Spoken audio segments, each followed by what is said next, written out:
Installation. 1. Copy all the folders to the Houdini's preference folder. 2. Run Houdini.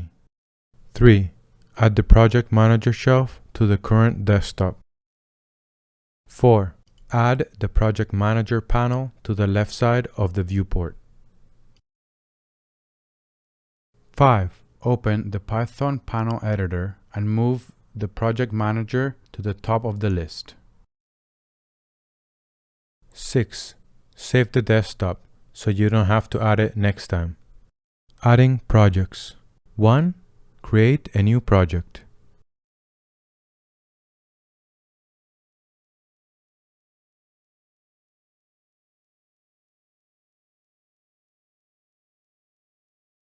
2. Save a hip file to the project directory.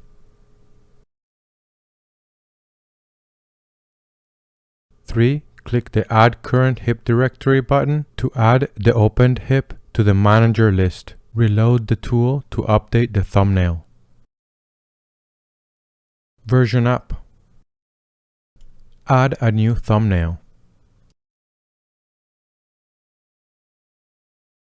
Version up. I hope you enjoyed this tool, and feel free to reach out if you have any suggestions for future updates or need any support.